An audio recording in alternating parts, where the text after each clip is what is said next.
everyone, welcome back. Today we're doing another set review. You know I love doing set reviews. Today's set review is for Crimson Vow, the second Innistrad set. The first one's about doggos, that's how I got these ears bark, and this time we got the set for the vamps, the Hot Topic vamps. Why don't we have a Hot Topic secret lair? Seems like a good opportunity there. Missed it. Today we're going to be talking about the Crimson Vow set. Olivia's getting married to an old white guy. And we're here for it, I guess. We're here to see how many of these new cards are going to make an impact in cEDH. I'll be calling all of them out, whichever one's a brewable, which one becomes a staple. So, what... Yeah, Sheldon? I can hear you. Is it time to initiate Operation Ban Azami? Understood. Today we're going to be looking at all the new cards from Crimson Vow.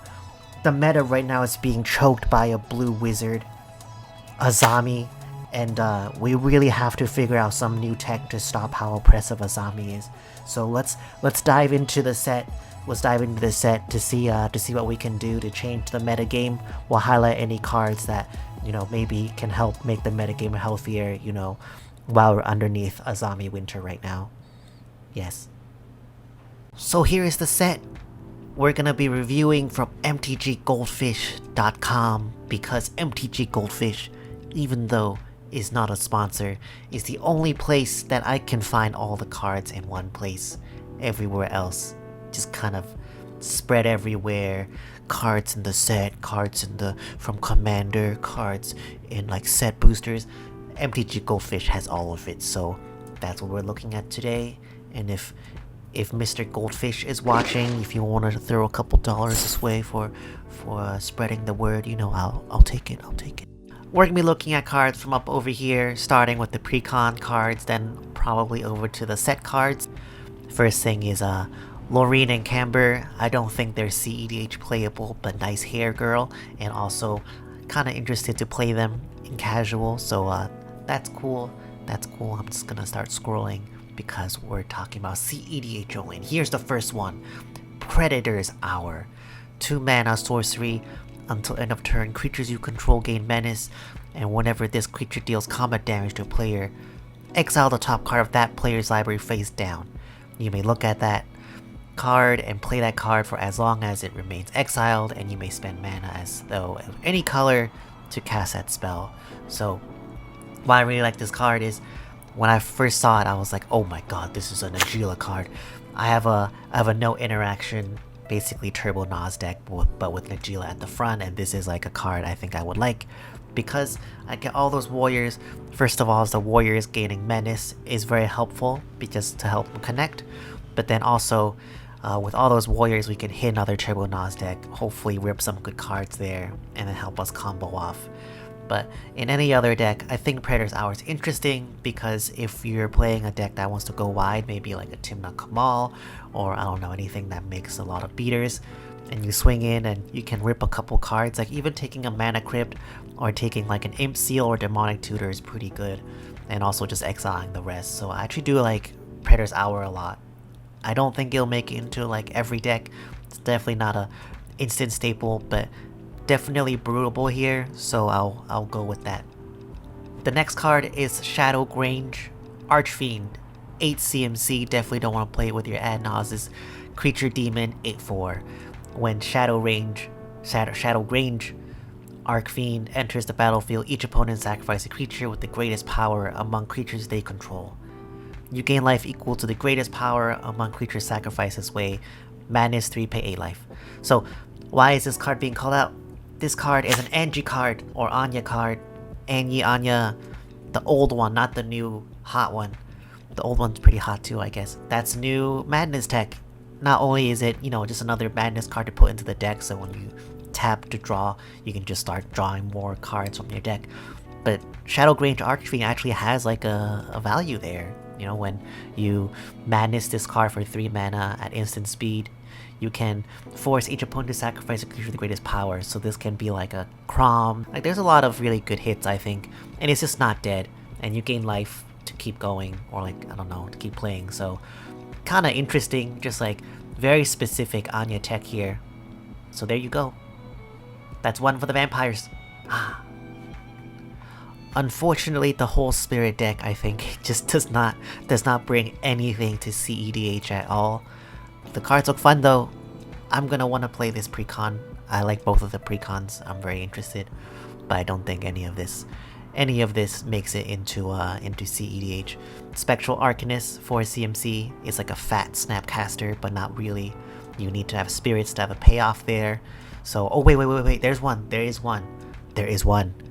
Disorder in the cart. X, white, blue, instant, exile X target creatures, then investigate X times. Return the exiled cards to the battlefield tapped under their owner's control at the beginning of the next end step. This might only be useful if you want to like exile a bunch of stacks creatures but not get rid of them permanently, kind of like a dress down like effect. Like you want to go off, they have a rule of law, bunch of creatures. I mean, this doesn't get rid of rule of law, but it gets rid of like, you can exile a bunch of creatures, and even if it, you know, you don't win or whatever, or it doesn't really matter that much, you still get to investigate. So kind of interesting, maybe brewable in some decks that have blue-white. Probably not, but hey, that's one from the spirit deck. That's one. Alright, that's the precon cards really fast, as we saw nothing too major there. So let's dive into the main set. First we have Avabruck Caretaker, 6 mana, human werewolf hexproof. At the beginning of combat on your turn, put 2+1/+1 counters on another target creature you control. 4/4, daybound. And when she flips, she becomes Hollowhenge Huntmaster. Why not Huntmistress? Okay. Creature werewolf hexproof. Other permanents you control have hexproof. At the beginning of combat on your turn, put 2+1/+1 counters on each creature you... Oh my god, each creature you control. That's a lot better than I expected. Why do I like this card? I think this card goes into Timna Kamal. It's just like, if you play any of those decks that wants to go wide in stacks and you can support 6 mana creatures like this is pretty powerful actually, because I really like cards that can develop your board. So, you know, even if you don't have a Kamal, getting 2+1/+1 counters on another creature you control is pretty strong, I think, especially when the board is stalled out. There might be a bunch of creatures, there might be another stacks deck, and you need to go bigger than the other stacks deck. Something like this is really gonna help. You can imagine like putting 2+1/+1 counters on like an Archon of Emeria is really strong. You can put it on a Timna to gain more life back, and then if you flip it, if you manage to flip it, which is not that hard, I think, then other permanents you control hexproof, which is very valuable here because you're probably playing in a Rule of Law or like a stacks deck, and having that hexproof on everything is just valuable. And then on beginning of combat, everything gets +2/+2 counters. That is, well, 2+1/+1 counters. That's very, very strong. So if you manage to play Avabruck Caretaker and manage to like get this side over here, you know, I'm pretty sure you win that game pretty quickly if they can't control your board or break the stacks. So pretty interesting card right there, definitely brewable. The next card is Cemetary Gatekeeper, 2 mana vampire, 2/1 first strike. When the Gatekeeper ETBs, you exile a card from a graveyard. Whenever a player plays a land or casts a spell, if it shares a card type with the exiled card, the Gatekeeper deals 2 damage to that player. This is like an interesting kinda stacks piece. There's other red creatures like this that have similar effects. I can't remember the names right now, but stuff like whenever an opponent activates an ability, you'll deal 2 damage to them. It's basically that similar effect where you kind of throw this semi-hate bear out to dissuade someone from doing something. So if you like hit Cemetary Gatekeeper, exile an artifact, someone playing Underworld, Breach decks, you know, playing the LED every time, bolt shocking them each time, you know, it might matter, it might help. So you could even do like an instant or sorcery, and in a longer game, imagine that the shock will really accrue up the damage there. So again, not a staple like everything else, but interesting to think about, interesting to call out. This card's kind of cool as well. Cemetary Illuminator, 3 CMC, Spirit Flying, a 2/3 whenever ETBs or attacks. You exile a card from a graveyard, kind of like the other Gatekeeper over here. Then you can look at the top card of your library at any time. Only once each turn you may cast a spell from the top of your library which shares a card type with a card exiled with the Cemetary Illuminator. So where I would see this is might be a mid-range deck or something like that. Getting that Future Sight ability is pretty good. Also, unlike the Gatekeeper here, the Cemetary Illuminator actually exiles more cards than the Gatekeeper, because Gatekeeper only gets on ATB, but Illuminator keeps exiling. So the first time you might exile an instant, now you can play all your, well, obviously you play all your instants on other people's turns, but you can play off the top of the deck. As you continue, you kind of like make everyone's graveyard smaller, exile more card types, make those breach decks work a little harder, and then you get to play more cards off the top of your deck. So it might not be that bad, actually. I think if you've played the Augur of Autumn, I think, from Midnight Hunt, you'll know that Future Sight ability is actually pretty good, being able to like dig a little deeper. So Cemetary Illuminator, I think, could be interesting to look at. So another card that's kind of like this is Cemetary Prowler, 3 CMC, Wolf, Vigilance, 1 ETBs or attacks, exile a card from the graveyard, similar thing.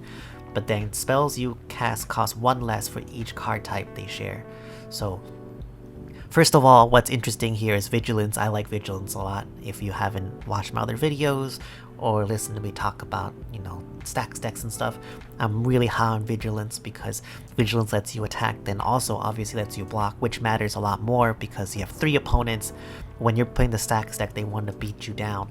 They want to kill you before the stacks can lock them out, and having a 3/4 doggy over here, Vigilance, means you can attack but also can block most things on the ground. The only thing that can get through is a Crom, so Vigilance is relevant here. This interesting. I don't know what deck you would play this in, but I imagine getting like a 1 mana reduction is not the worst thing possible. So again, brewable, probably not, but I think it's worth calling out. Alright, next is Chandra, Dressed to Kill. The other version of this looks really nice, I really want it. It's 3 mana Planeswalker Chandra. Her +1 is add a red, deals 1 damage to up to 1 target player or Planeswalker, so a little ping, kill some dorks, deal some damage. +1, exile top card. If it's red, you may cast it this turn. So this is kind of the main reason why I'm calling out this Chandra, because there's Prosper, which is a deck now. Like Prosper mid-range, I've seen it. I've played against it. That plays a lot more walkers, so I imagine they might want to have more effects like this with Chandra, where you exile cards and play them and then get more treasures. So there it is. There's a -7 ability. There's a lot of words, but I'm not gonna read it. You're really playing this just for the +1 here. So on to the next card. Cultivator Colossus, 7 mana, Plant Beast, Trample. Power and toughness equal number of lands you control. When it ETBs, you can put a land from your hand onto the battlefield tapped. If you do, draw a card and repeat this process. When this card first got spoiled, there was like a lot of hype. They're like, oh, this card's wild. What if you drop like a bounce land and then you just bounce the land itself and then you keep going and draw your deck? That's not how it works. Just remember, Cultivator Colossus, when it ETBs and this ability is on the stack, you would drop the bounce land, and the bounce land's ETB will be on the stack but won't resolve until this ability over here is completely resolved. So yeah, I don't really know what you would do Cultivator Colossus. Besides that, there's the combo ability is kind of hard, I think, from here. So just wanted to call that out. It's not as good as we thought it was when it was first spoiled. But hey, maybe you reanimate it, drop a bunch of lands. It's like some weird Tatiova deck with black, I don't know. And you just draw all the lands and I don't know, value out there. The next card is Hallowed Haunting, 4 mana. 2 colorless, 2 white, enchantment. As long as you control 7 or more enchantments, creatures you control flying, vigilance. Yes, more vigilance. Whenever you cast an enchantment spell, create a white spirit cleric creature token with this creature's power and toughness is equal to the number of spirits you control. Why am I calling this out? As we've been talking about a lot, there's a lot of rule of law decks out there, and I bet there's like some sort of enchantress kind of like shell out there that plays a lot of enchantments, maybe like a Tulasa deck. If you play in a deck like that, this can be a bomb. You've got the table stacks out a little bit. Every time you play an enchantment spell, you get a creature that gets incrementally bigger as you have more enchantments. Then as soon as you have 7 or more, all those creatures are really going to help close the game really quickly. So that's why I wanted to call it Hallowed Haunting. Let's keep going. Let's keep going. This is a very disappointing Kaya. What else? Necroduality. Super cool card. Don't think you'll see play in cEDH, but very, very cool. Olivia, Crimson Bride. Very cool card. This is like... This is interesting as a commander, I think. I don't know how you could break Olivia because she's 6 mana, but Flying Haste, 3/4. Whenever she attacks, return target creature from your graveyard to the battlefield tapped and attacking against when you don't control a legendary vampire, exile this creature. So I think the first thing anyone ever thinks of when you see something like this is like, oh, Razaketh, you entomb Razaketh, play Olivia, swing, get the Razaketh, then like, I don't know, eat some other vampires or eat some other creatures you control, then like win like that. So that's basically it. I think there's probably something fun you could do Olivia, but I don't think, you know, super broken. She is in black-red, which automatically makes her like, you know, Rakdos Turbo Nos deck that doesn't really care about commander, except this commander can reanimate a Razaketh or some other big creature when you get them. So yeah. Savior of Ollenbock, 3 CMC human soldier with training. So training is a new ability. Whenever this creature attacks with another creature of greater power, put a +1/+1 counter on this creature. When this creature trains, to exile up to 1 other creature from the battlefield or creature card from a graveyard. Then when this leaves the battlefield, you put the exile cards back. It's a 1/2. It's kind of like a super fiend hunter, where every time you train, he gets buffer, he learns new skills. He's like, ha! I exile you too. So why this card useful? Savior Ollenbock, I can imagine you would play this in a mid-range deck, like another stacks deck that wants to fight other creature decks as well. There's a lot of creature decks right now. There's a lot of decks trying to, well, not a lot, but there are a lot of players trying to play into stacks better, which means you just play a casual deck and then you'll beat the stacks deck. But there's a lot more creatures out there, so having creatures like Savior Ollenbock is pretty good because now you get to control the board a little bit more, let your creatures get through a little easier, and he gets bigger. He gets bigger as you continue attacking, and something interesting is imagine if you play this with Time. He ETBs of Vigilance, yes, more Vigilance. He also has the +1/+1 counters from training, but then you activate Time, remove those counters, then he gets to train again, exile more creatures. You can consistently keep exiling things if you have the mana for it. He feeds the Time engine there, so pretty cool, pretty interesting. I like this card. Alright, let's talk about something really, really exciting. Toxrill, the Corrosive, 7 mana, legendary slug horror. Look how horrifying Toxrill is.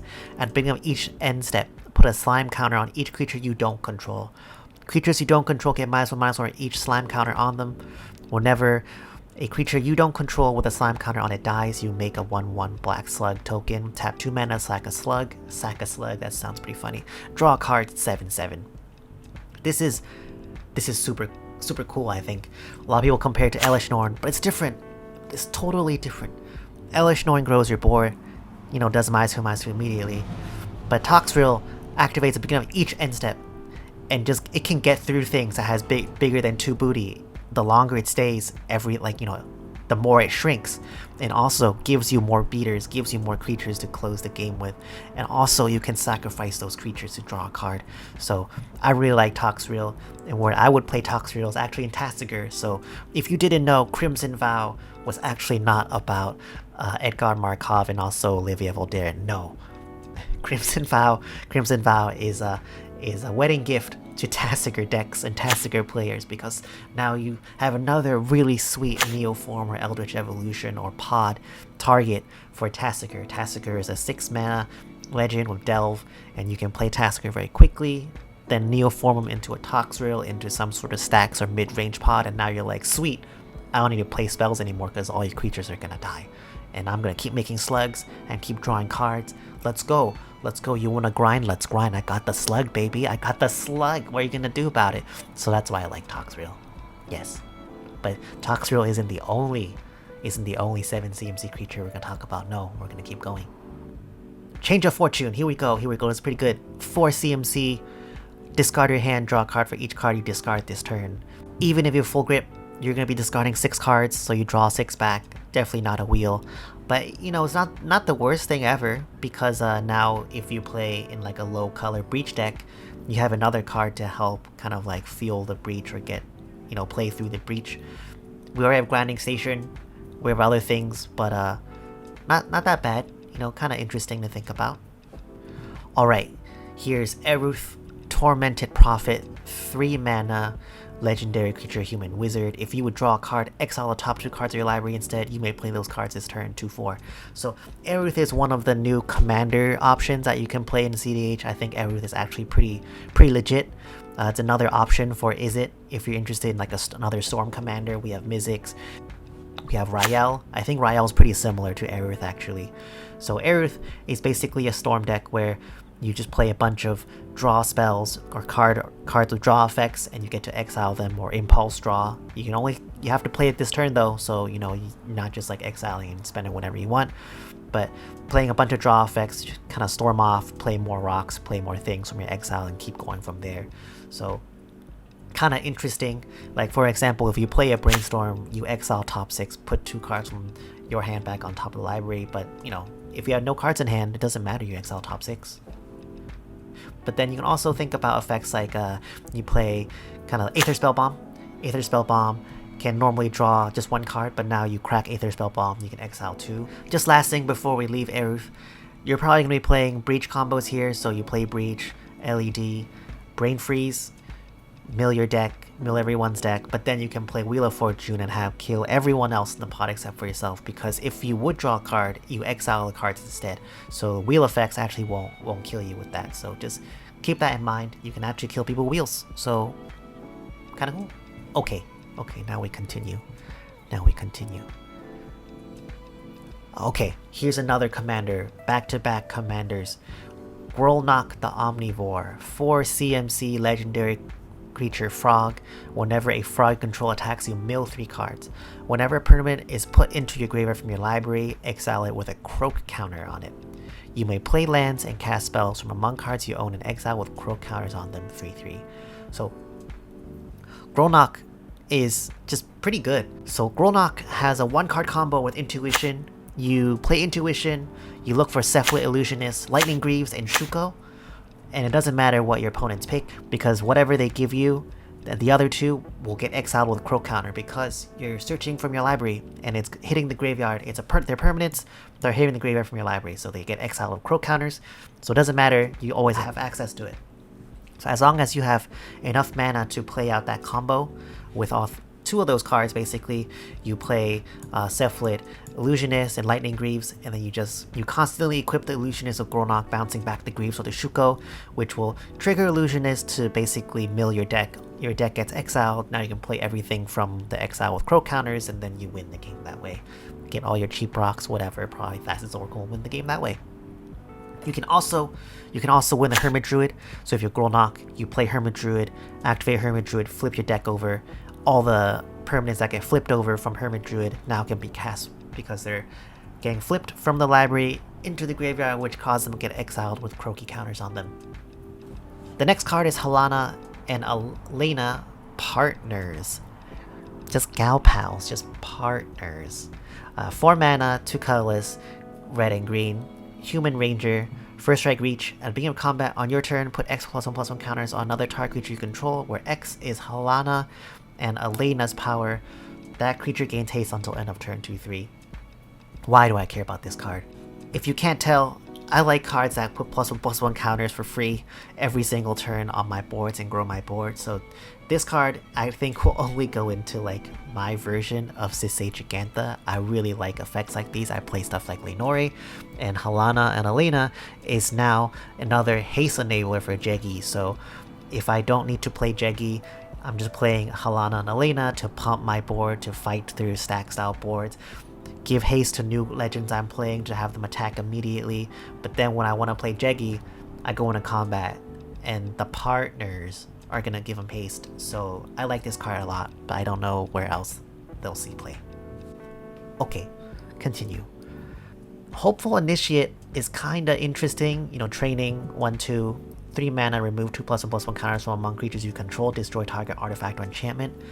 This could be a time card, I think, because time cares about counters, and also being able to train means like you can always hold up 3 mana. You want to breach, bro? You want to breach? Nah, I'm gonna tap 3 and blow up your breach. So having that ability here stapled onto a creature that can grow is pretty good. You also get more counters to feed the time ability, so pretty interesting. Alright, here we go. Here we go. You know, we lost Hullbreacher. We lost Hullbreacher a little while ago, but Hullbreacher's brother is here. His big bro, Hullbreaker Horror, 7 CMC, Kraken Horror, Flash. Spell can't be countered. Whenever you cast a spell, choose up to 1. Return target spell you don't control to its owner's hand, so an unsub. And return target non-land permanent to its owner's hand, so a bounce. And a 7/8. First of all, Tassiger target right here. New form Tassiger, boom. Weak little banana man now becomes Hullbreaker Horror.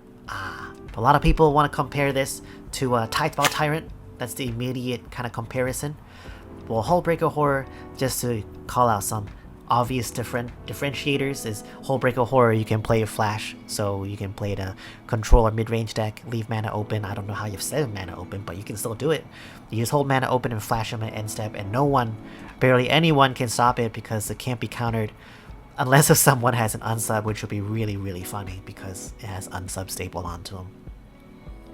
But now the comparison between Hullbreaker Horror and also Tidespout is that Tidespout can bounce permanents and Hullbreaker Horror has the unsub, which can bounce spells on the stack, but not lands. Not lands. So I think in most cases, Hullbreaker Horror is just like a better card, but I do think the bouncing a land, the tempo play there is like, you can't avoid, like you can't ignore it. I think bouncing lands is pretty strong, and in most cases you want the Horror and also Tidespout Tyrant as your polymorph target in like a Thrasios Rog deck to just polymorph into it, then like bounce your whatever, bounce your rocks, get infinite colorless, draw your deck with Thrasios and win. Like you can do that. So it doesn't matter when both of them are, you know, both of them are used that way, but when you're not using it to combo out and using it to like play for value, I guess, or play to interact, I think the differentiation between unsubstantiate, bouncing a spell on the stack, and bouncing a land can be argued. I think you can make an argument for either one, because one actually tempos the other player, while Hullbreaker Horror helps you protect your combos a little bit better, because if you play this, if I played this, and I probably will, in my Tassiger Reanimator deck, and I play Hullbreaker Horror, and I Eldritch Evolution and Hullbreaker Horror, and I want to play, I have like Thassa's Oracle and Console in hand, now I feel a little safer if someone wants to like mess with me, because I can play Thassa's Oracle Console, and if anyone tries to like, you know, interact that way, now they have to deal with like unsub on a stick every time I fight back there too. And every time I play a spell, I can also just bounce their permanents, the non-land ones. So I think that's like the differentiation. I think most cases Hullbreaker Horror is a better card because you have Flash and also can't be countered, and also unsub just interacts with the stack directly, so even in like the grindy moments it's pretty good. But I don't think this like instantly makes Tidespout Tyrant obsolete. I think there are reasons why you might want to play Tidespout over Hullbreaker Horror. Okay, on to the next cards. I don't think there's anything left. Torens, Face of the Angels. If you want another beater in your Abzan stacks deck, Selesnya stacks deck, maybe 3 mana training. 2/2 human cleric. Whenever you cast a spell, you get a 1/1 green and white human soldier token with training. So if you play a creature, if you play a deck with big creatures and a lot of creatures, this helps you go wide. Play your Kamal, everything gets big. Yeah, maybe if you want to have that kind of matchup, like be able to go wide over everyone else, maybe, you know, playable there. All right, next. I don't remember anything else. Oh, no, right here. Welcoming Vampire. 3 mana Vampire flying. Whenever one or more other creatures with power 2 or less ETBs under your control draw a card. This ability triggers only once each turn. 2/3. Boom. White card draw right there. We got it. Magic is solved. The memes are dead. White is the strongest color in the world, and it's done. It has flying. It's 2/3. Vampire. She's hot.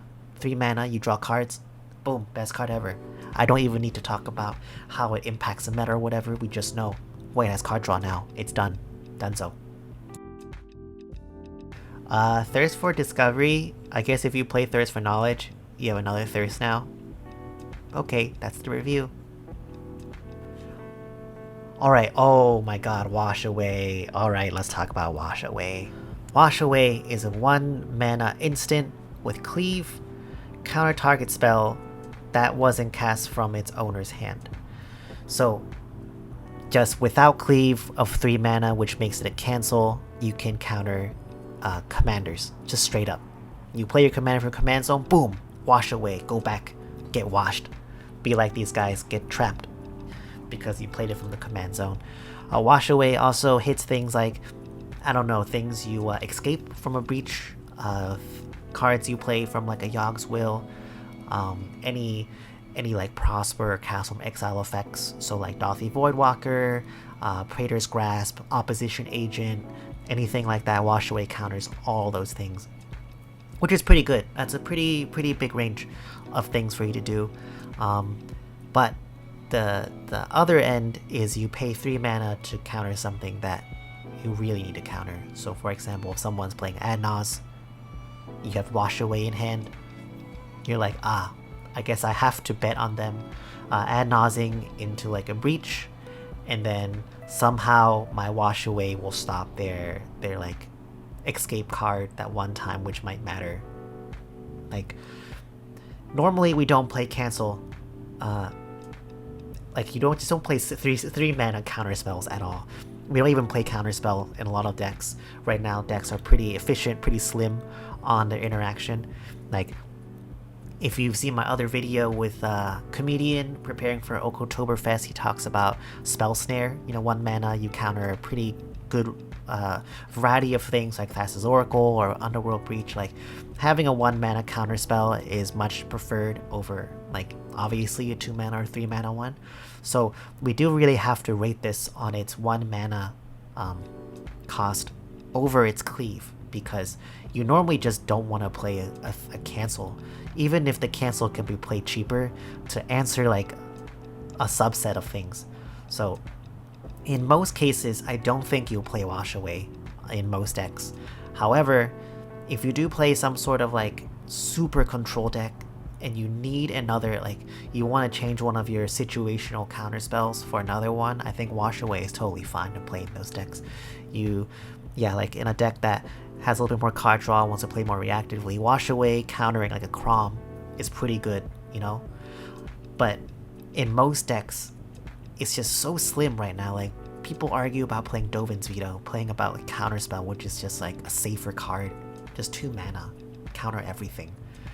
It's hard for me to like recommend that every deck's gonna play Wash Away. So that's the Wash Away review, you know, another brewable card. Alright, let's keep going. This one. Boom! We found a staple. We found a new staple. Alchemist's Retrieval. 1 mana, instant.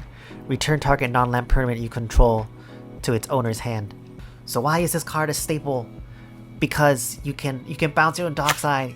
Yes, as long as you see like a blue spell that can bounce a creature that you control for 2 mana, that's a Dockside doubler. But this one's a 1 mana one, which, you know, matters because that saves you a treasure. It basically saves you a mana off of recasting Dockside and stuff like that. And also, you can pay 2 for its cleave cost to bounce something that opponent controls. So you still get to bounce your opponent's stuff, but when it's bouncing your own things, like to save it or to do Dockside doubling, it's 1 mana. So goodbye, Geist Wave. I hope you didn't buy a foil Geist Wave, because here's another Dockside doubler. Alright, the last bit. We're going back to Crimson Vow Commander. These are the last cards from the set. Well, not really the set, but you know what I mean. We have 3 commanders over here. None of them, I think, we're gonna see play in cEDH. Really, you can play them. I'm not gonna stop you, but I don't think other people will play them. These cards are interesting over here. These ones are Soul Bond. So the one that's interesting, the one that's really interesting is Thundering Mightmare. 5 mana, Horror Spirit, Soul Bond. As long as Thundering Mightmare is paired with another creature, each of those creatures have, whenever an opponent casts a spell, put a +1/+1 counter on this creature, 3/3. So this is definitely a tie-in card. If you've seen how strong Ishai is or Mana Gorger Hydra is, then you can imagine how if you put this Mightmare and Soul Bond it with like a flyer or something like that, or another creature, it will get super bad super quickly because the Mightmare and also the other creature will start growing super fast. So Tayum now has 2 counter engines, but also just like you play this in Timna Kamal, put on a flyer, and you're good. And ideally the flyer has vigilance, and now nothing can stop you. You are now the greatest force to be reckoned with because of the Mightmare. So that's the whole set review. As we saw, not a ton to add to cEDH, but that's okay. As usual, when I give these reviews and we say that, you know, not a lot of new staples being added to the metagame or changing the metagame a lot, that's what we want. You know, we want a little bit of unique stuff here and there, maybe tune up some decks. But what's cool about this set is that we do get a couple new commanders. We got Eruth, we got Grolnok or whatever, Kermit, so that's pretty cool. There's actually a lot of really fun, just like non-cEDH commander cards that I think people will like to try out, so I'm excited about that. I'm excited about playing the precons myself, they look really cool. So let me know if I missed anything. Let me know what's your most excited card, or what card you're most excited about from this set. And I will see you all next time.